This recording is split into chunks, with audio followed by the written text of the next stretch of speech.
Howdy, everybody, and welcome back to Anonymous Commentary. My name is question mark. I don't know. I guess I forgot it. It's like that episode of SpongeBob where all he learns is fine dining and breathing. But anyway, I digress. Today we have an espionage story. So whenever I was reading this headline, I won't bury the lead. Russian, Italian charged with conspiring to steal trade secrets from U.S. Aviation company. Oh, excuse me. I'm so sorry.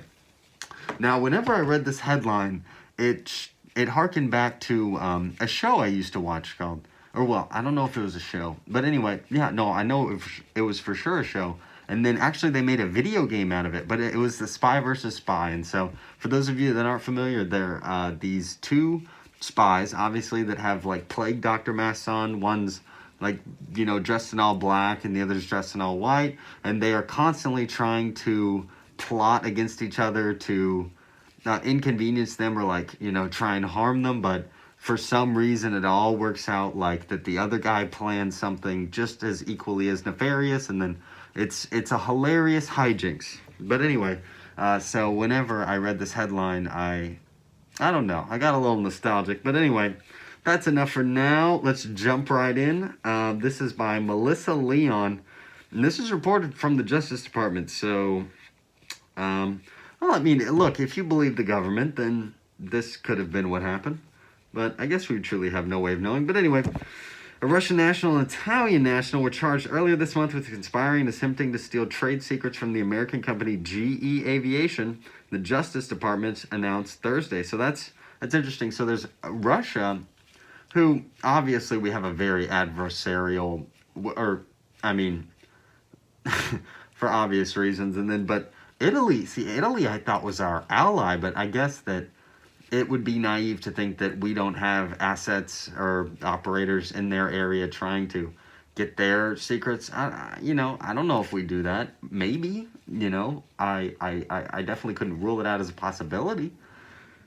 Anyway, let's keep rolling. Alexander Yurkevich, that sounds like a Russian. That old boy's Russian for sure. 57, and Maurizio Paolo Bianchi. Dude, they couldn't have picked oh man.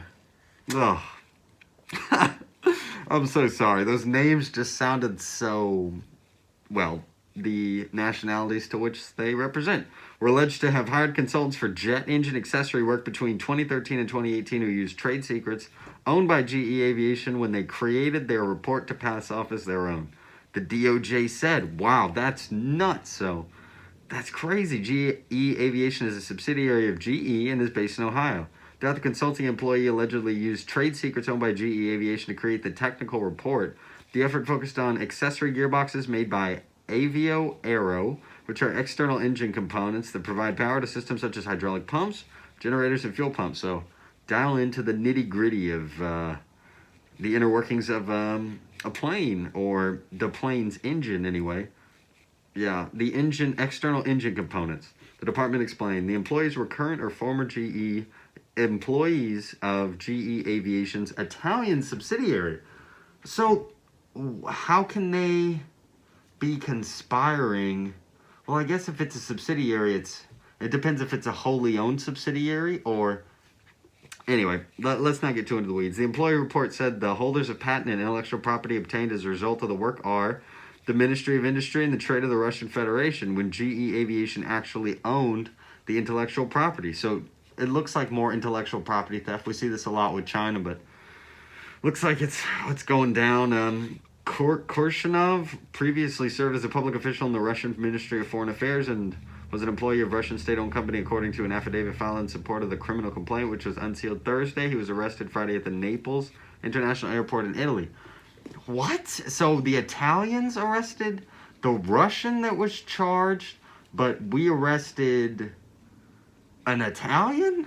I don't get it. The affidavit said Khrushchev met with employees at the Paris air show in June 2013 and Milan in 2014 so they could discuss the report. Khrushchev was employed at UEC, United Engine Corp, which included the subsidiary Aviation, the branch of the Russian state-owned company. Whoa. Okay, so the state-owned... Okay, so Russia has AGE, quote, but it is run more by the government than it is by the actual,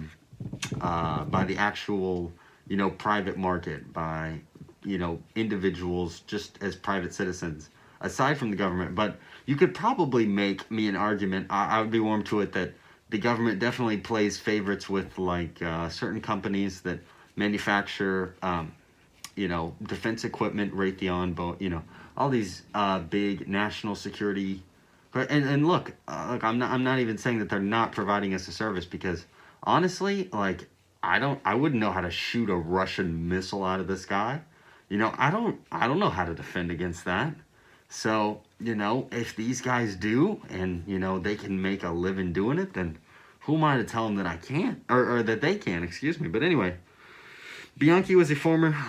I digress. Bianchi was a former director at one of GE Aviation's Italian subsidiaries and was responsible for business in Asia, China, and Russia. He later worked for Aeronova in Italy. Khrushchev and Bianchi could each face up to 10 years in prison if convicted. So look, now I don't know if these individuals will be are subject to the Fifth Amendment. So the Fifth Amendment, of course, as we all know, is the unright to. Excuse me. No, you know what? Actually, let me make sure. Yeah, it's the due process, right? So I don't know if they will be charged here in the United States. It seems like the U.S. is charging them, but since the Italians arrested the Russian, is he going to be extradited to the United States to face trial, or will he face trial in Italy? So these are all questions that are still up in the air. But, of course, as always, I'll be following the story. So if you do like this content, please like, share, and subscribe.